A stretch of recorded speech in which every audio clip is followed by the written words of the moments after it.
Welcome to Comic Cave, the ultimate podcast where art and Dungeons & Dragons collide. I'm your host, DnDWife, and I'm thrilled to take you on a creative journey like no other. Each week, we'll dive into the world of fantasy art, exploring stunning digital pieces, intricate miniature paintings, and captivating character portraits. I'll be joined by amazing guest hosts, sharing their insights, tips, and tricks to help you bring your own artistic visions to life. We'll uncover the stories behind each artwork, from the initial spark of inspiration to the final brushstroke. And as a special treat, much of the art we discuss will be from our beloved homebrew world of Extraeus. So whether you're a seasoned artist, a curious newbie, or just a fan of nerd culture, Comic Cave is here to inspire and connect you with the magic of creating art that reflects your passions. Join us every week on Comic Cave, and let's embark on this artistic adventure together. Don't forget to subscribe and let your imagination soar. Welcome back, nerds and adventurers, to another episode of Comic Cave on Couple of Nerds. I'm your host, DnDWife, here with my partner in nerdiness and fellow adventurer, DM Eguile. We're diving back into the world of Traveler Chronicles today, and trust me, you're in for a treat. You sure are. This episode is packed with story, art, and some fun behind-the-scenes insight from our comic series that I think our listeners will really enjoy. Absolutely. And today we have an extra special guest joining us, our amazing collaborator and the incredibly talented artist behind today's piece, EntLynk. Hey, EntLynk, thanks for being here today. Hey, thank you for having me and all your kind words. I'm so excited to talk about this next piece with you both. And we're thrilled to have you here today. So in today's episode, we're revealing the next comic in the Traveler series, titled The Road to Arnoka, Meeting Tobias.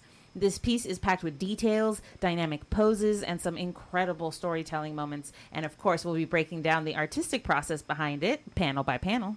Yeah, this one's got a little bit of everything. Some action, tension between the characters, and our group is just trying to get to the festival grounds with a new companion. Mm-hmm. So, of course, Captain V, having to pay a little more gold than he'd like. Poor Captain V, right? Yeah. We'll also we feel terrible. We'll also be getting into the challenges of the piece, like working with a big cast of characters, shading in those tricky dark colors, and giving each panel its own vibe. Plus, we'll be talking about some of the technical details that every digital artist can relate to, like managing composition, shading, and color palettes. Yeah, I think we'll dive into like the ups and downs, bringing this scene to life, including like backgrounds, which are pretty new to me, and the little pieces that I learned along the way. Yeah. It was a lot of fun, but always a huge learning experience. It's going to be a great episode, so stick with us. And if you want to see the finished piece, don't forget to hop into the Couple of Nerds Discord, where you can check out the artwork and join the conversation. All right, let's dive in, shall we? Let's do it. Here's The Road to Arnoka, Meeting Tobias. So, starting off here, we want to take a look first, of course, at the piece. What does it look like when we first meet Tobias? In the first panel, it's really the first time we see all of us together in one shot, which I think is already such a big dynamic draw for us. But on top of that, we see this sort of new mysterious person that we've never met before, because we've all just been on a boat together. And he's got a very kind expression on his face. He's very welcoming. He asks us if we want food and things like that. So, it's very, very nice. So the rest of us have a great impression of him. And while we're off talking and kind of handling our own stuff for the evening, Captain V is sort of schmoozing Mr. Tobias here that we've met, and trying to see how he can broker passage for us today. I think really the only thing's missing is that you can't write in Russian or make it seem Russian. Give it an accent. It's like the only thing that I miss from the scene. Yeah, a little bit, right?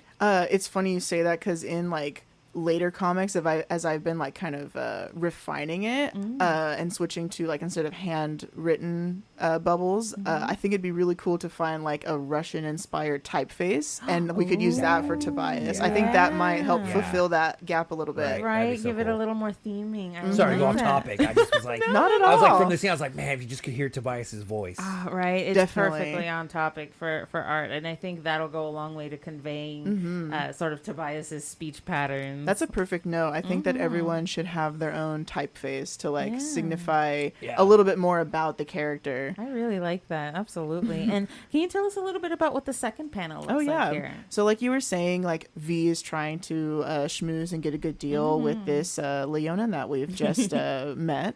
But he seems to be having a bit of trouble. So Tobias seems to know his worth and know a good opportunity when he sees it. So he's like, well, you need something from me. Right. What are you gonna... There's a lot of mouths to feed here. There are a lot of us too. So, and of course, like, V is the captain. So he's like, he kind of has to. Right.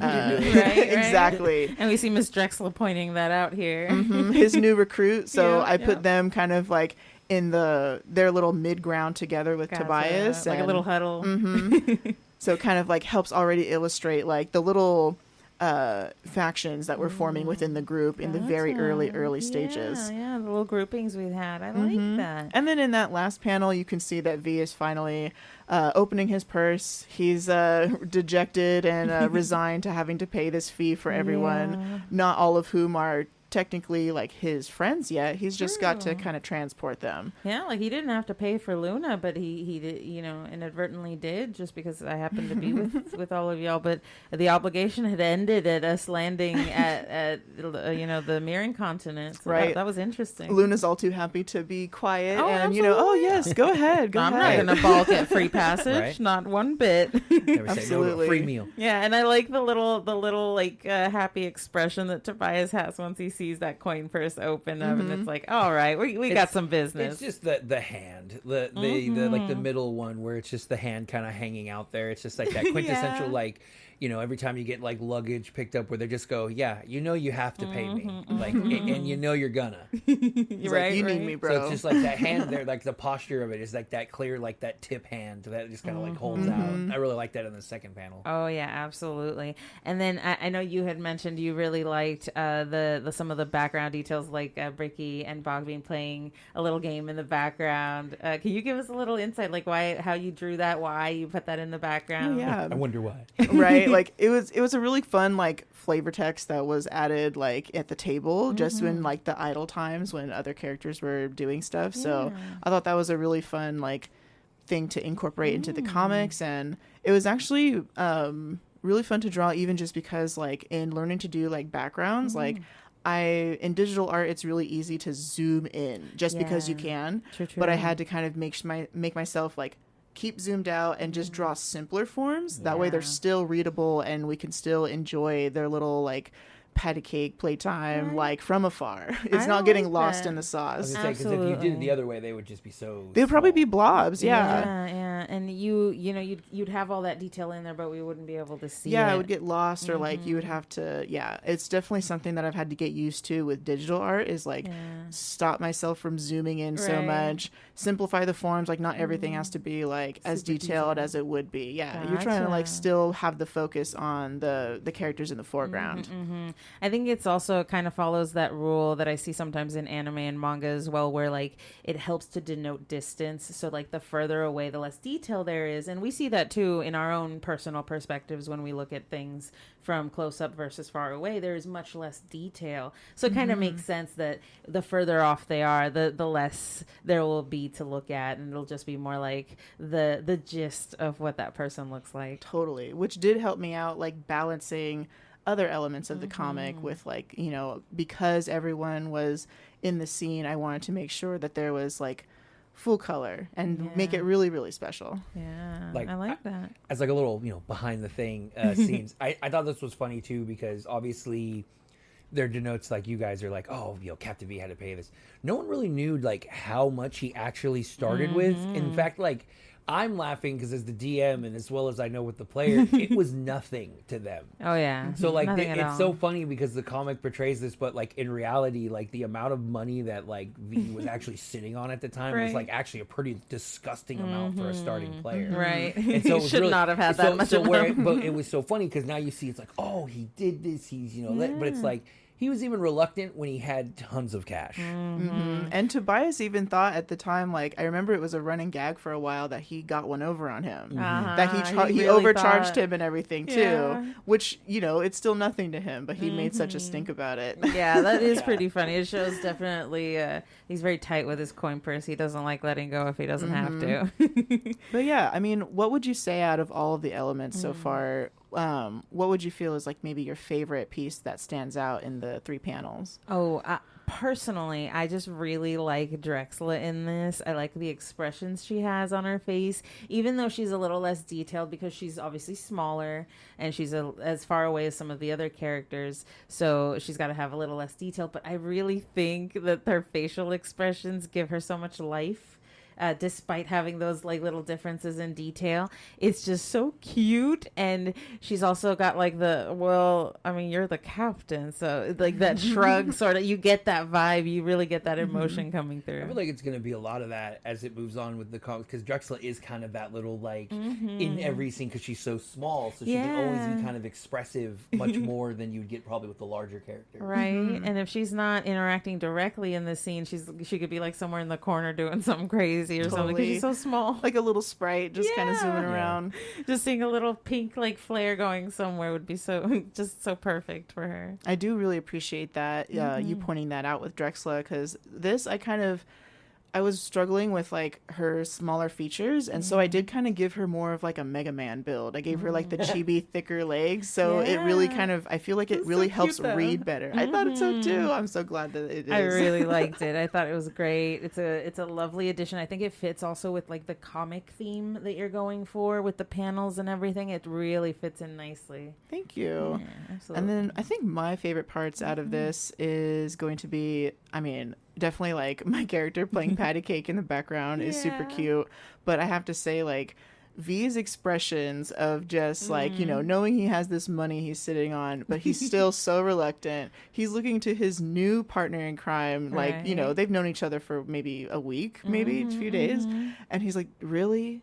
Like, I just love how exasperated he is. I do like that. And, you know, considering that these are some of your first forays into doing sort of the anthropomorphized animal features and working with expressions, like how was that in working with building V's expressions and making him look readable and like actually like a lizard making a smile or a frown or like a grimace? It has been definitely like a hefty learning curve, like trying to simplify things first, like having references definitely helps. So I'm always looking at I'm looking at pictures of monitor lizards and such, but different angles. But definitely like it has been like with his mouth, it's a lot easier to draw him smiling. So, but he does kind of already have that like downturn. So I don't know. I've been trying to play with it and like just like squishing and squashing the lines to make sure it kind of like, okay, does that still look lizard-like though? Yeah, I like I that. think it was great. Absolutely. I Awesome. really think it fits well. I'm so glad to hear it.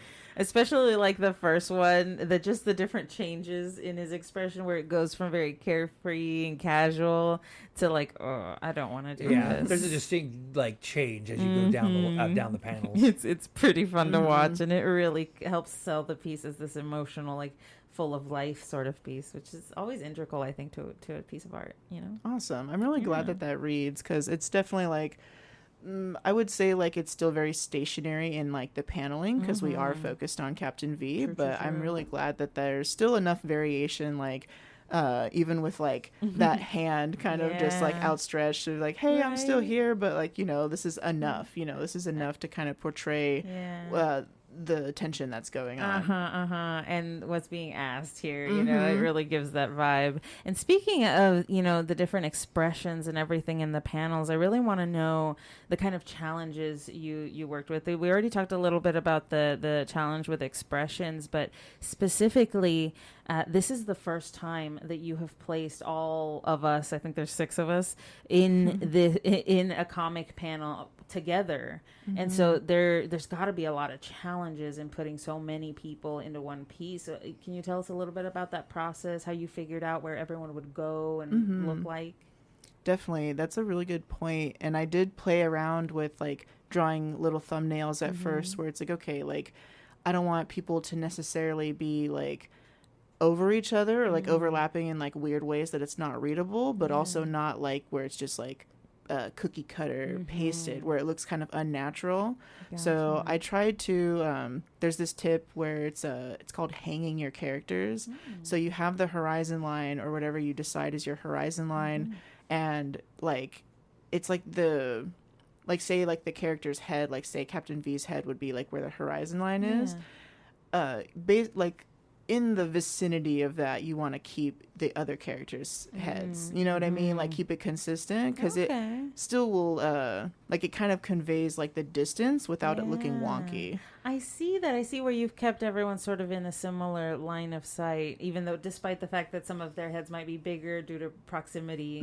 I like that. So that's interesting. So it's not perfect, but I still think that it's kind of like readable, and it really helped me place like 6 characters, but still make everything readable with the distance and everything. Yeah. And how did you come up with everyone's individual poses for this, you know, to convey each one of our personalities? I was kind of thinking of like what happened at the time. So like at the time, like Luna was still very mysterious and we don't know too much about her. So she's kind of like, she's a little like, she's got her hood up and she's just kind of like taking in her surroundings. Things, yeah, very observant. Very good. We've got the little buddies in the back. Bricky and Bogbean are just kind of like, he's just entertaining her. They've got places to be taken to, nowhere to be really. So they're just chilling. And then Tobias is very comfortably in his cart. They're just kind of, I think, passing time till they their caravan also takes them back to the road. And Captain V, of course, is front and center with you know trying to make this little barter, this transaction. I like that everyone has got this sort of relaxed and casual demeanor except for Captain V. Everyone starts off really nice, and then Captain V is the only one that's like visibly changing, having this sort of anxious nature come aboard, knowing he has to shell out cash. And even Drexla is like giving the thumbs up to everyone else. It's like, we're good. It's like, hey, Captain's I got taking the care captain of to pay us. for our passage. Not realizing that, maybe Captain V doesn't want to have to spend all that money. He's just running like a sandals. It's all inclusive. Right. And, you know, it's so interesting to see all of the different little facial expressions. We've talked about Captain V's facial expressions, Drexla's.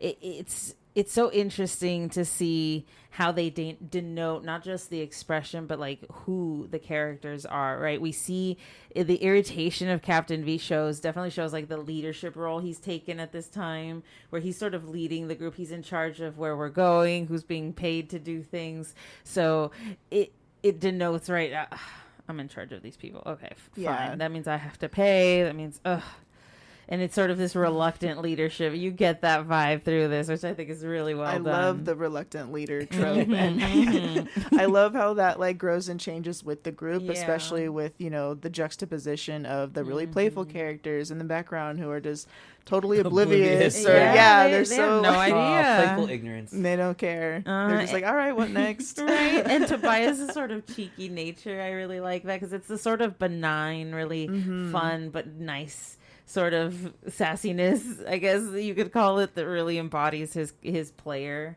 Richard, in a way. It's just really kind, sort of, jabbing and poking fun at you, but it's all good natured and fun. Absolutely, it really plays into that dynamic that we see build over time, where V is very like like pushy almost sometimes, but also very like he's maybe not the best negotiator when it comes to people who are like Tobias, keeping his calm, and they're just like, no, this is how it is, this is what it costs, like what are you gonna do about it? Right. So when nobody budges, it's like, oh, the bluster doesn't work maybe as much. That's what we see happening in here. But no, working with so many different characters was challenging, but also just the funnest part of the piece, like getting to kind of showcase everyone, make them a little bit different, and you know, the challenge of showing that off, giving the right emotion in each panel. I like that. And I know you had mentioned also that you had some issues with some of the shading. That was a big challenge here, especially working with Tobias's fur, because he is a black lion folk. It really makes it difficult to denote depth in his fur, because it's just like, well, you know, Yeah. It's a full matte black. I don't want him to like wash out or like almost look like unfinished, right? Yeah, totally. Where especially in like a full color piece, it's like, okay, like I don't want him to fade into the background or look like a splotch almost, like with no contrast. So I definitely tried to punch up the highlights, and I'm still figuring it out, but I need to do studies where like people use different colors or shades with the black, so there can be like warm tones generally rise to the forward, and cooler tones will recede back. So I've been trying to do like blue tone, like really dark blues as the shading. That is a good idea. I will say I don't know so much about the digital art aspect, but in terms of miniature painting, the way I do it is I start off with a lighter sort of gray coat, and then use black to denote depth. And so it is a black coat, but it's got all this depth in it from the various grays, because when you look at the light as it hits black fur, there's a lot of shiny reflection, especially if the fur is like really clean. If you look at cats with really nice clean fur, you can see all the light play in it. So it really looks more gray a lot of the times than actual black. So that's what I do for the miniatures, but I don't know if that'll work so much with digital. No, I think that's awesome, because I actually have it's reassuring actually to hear that, because like in my head I'm like, oh, like am I gonna get flack for making Tobias kind of gray and not like totally black? Like no. I think I've struck a good balance, and like it's you have to kind of concede that to get the contrast you want. So I think that's perfect. Absolutely. I mean, it even works too, like in natural, like our cat is a black cat, but there is like a brown mix in it. He's got a little chocolate on his underbelly. So in certain light, he looks at it. So there always is even naturally that blending of different colors. So yeah, it totally works. Absolutely. Yeah, I've been working on like, because Extraeus is kind of like blue tinted, like vegetation and like light wise in the sky, like I have been trying to incorporate that as well into the highlights and bounce light. Yeah, trying to give it punch up the dimension. That works really well. I think that's a great point there. Right? I also want to just kind of praise your growth here in background work, because I know it is super new to you. That means so much to me, especially coming from you. I mean, it's been almost a year. Yeah. We're on 9 months, almost 10 months now. Yeah. And you've been consistently working up. I remember at first you were just working with 3D models and just making sure that you had something in the background. And so it was, as difficult enough as it is working with characters and learning like how to portray characters that belong to people who have a certain like idea of what they look like. But now you've started to set up all these settings that we talk about in our sessions for Extraeus, but now we get to see them come to life through your comic panels, and I think it's just looking so good. I love that. Thank you so much. That's such a boost to my confidence. And that's also like, I do really like this background, especially in like the third panel, just because you can see like all the boxes and the dock and everything in the background. But yeah, I don't know, just trying to like throw stuff until it makes sense, kind of thing. Right. Hey, that's really what art is all about. It's experimentation. Like you said, it's a lot of working with different references and just working things around until it fits. So I just really like that. I think it lends a sort of freeness to your artwork as well. It's not too restrictive. So thank you. Allows it to breathe. Trying to like be like easy on myself while I'm like learning it. It's like, it doesn't have to be like super like detailed. No. It's in the background. It's hazy anyway. Like sometimes I'll even do like a Gaussian blur, like just a really low filter on it, just so that it's like, because naturally, like you had mentioned before, like we're not always focused on those things, so they would naturally be a little blurry, and it also it like lends to even like art wise, it'll direct your eye to the characters, so like you can still appreciate it without it being like mega detailed 4K, exactly. All that. It just looks so good. We even see like the hint of ocean in the background. So I just think it's really well done. The subject placement is really well done. And I think you're getting really good at this. Thank you so much. Y'all can't see listening, but my cheeks are red. And if you'd like to see more of this, you could always check it out on the Discord. And, leave a comment. Make her blush a little more. Absolutely. But, looking at this, all the great progress that you've made, it's just fantastic in just the short time that you've been working on these comics. We have to talk about what it's like to bridge that gap between taste and skill in composition of art, because it is so difficult to all of us, any of us who are creative in mind, or even if you've just ever had an idea and tried to put it into paper or into some sort of existing media in the world. It's so difficult to translate whatever's in your head to whatever you want it to look like in the world, in real life. I think that's something that haunts all artists at all times. And like, it's almost more frustrating because it's like, okay, I have some kind of skill to put something together, right? But it's not quite right. Like, you know? Maybe I don't have the skill. We always do this. We always ask ourselves, well, maybe I don't have the skill to make it come to life. Maybe I'm not good enough. And that's always the thing that we artists get into. Totally. We're always our biggest critics. And I think that no matter what kind of art, whether it's like miniature painting, like digital artwork, drawing, or like even like writing and other kind of creative forms, you're always going to be looking back at where you were. And like, it's still good, but like, no matter like where you are now, like you can be like, okay, this is what I could like pour back into it. This is what I can put back in. And I don't know if this is true for everyone, but I once had an art teacher tell me that every true artist never really thinks that any of their works are finished ever. And so, you never know if that's true for all artists, but it certainly struck a chord with me because I never really thought of my work as finished. It was like, no, the deadline just came and I had to turn it in, and, I had to stop. But if I had more time, I'd probably just stay there for hours working on it, making sure it's better. I totally feel that. And I've seen too, like, I've gotten art advice where it's like you just sometimes have to call it, because sometimes, and I've had to learn to like catch myself when I get into this mode where you're so hyper focused and you're changing everything that, it could almost make it worse. Like you could overwork something. Absolutely. That is a problem. I do think that having a taste that exceeds or is just different than your skill level is the sign of a good artist, because you're always going to be reaching for something else. Yeah. But you still have to be able to call it and know when you're spiraling out of a piece. Right. I think another piece of advice I got was like, keep it simple. You don't have to go too simple, but the simpler a piece is, the easier it is to convey whatever emotion that you're trying to convey. Totally. I've heard similar stuff where it's like try and get an effect with the least amount of brushstrokes. Keep it simple, but you still want to be accurate. Kind of thing. You still want to keep it simple enough that it's readable, but you can breathe life into it, that it's not overdone and overworked. And so, there's always that balance. There's always that tightrope we walk. Totally. As artistes. And definitely practice makes perfect, which it's just about the there's that whole joke of the not even a joke really, but like the 10,000 hour rule, where you just got to put in the time. And like, if people are really struggling with this, like their sense of taste and as far as their skill, I definitely recommend getting references. Photo references are best, but also style references, like people that you want to emulate.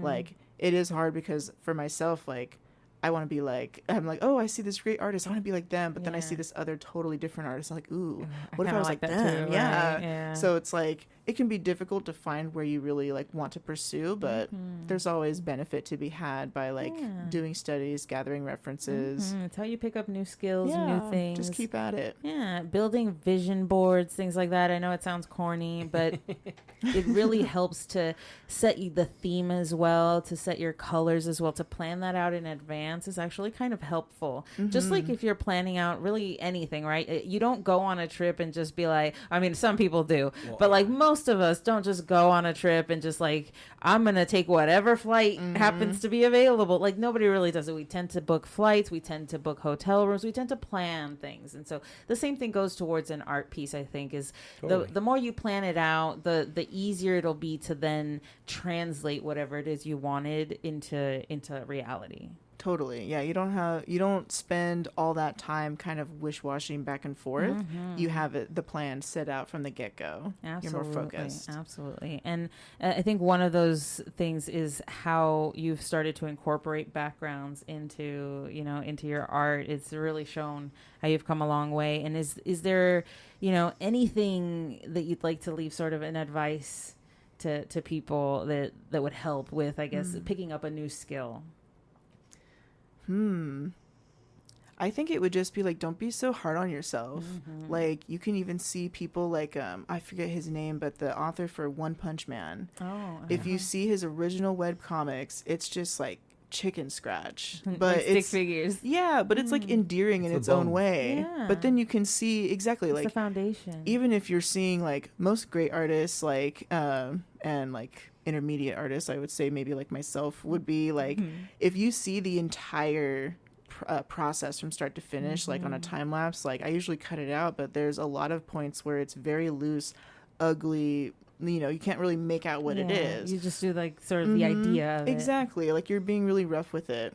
But like even the author of One Punch Man, just to go back to that, like by the end of like his like comics and stuff, it's so much different. Like he improves so much just because of repetition, like just because of keeping at it.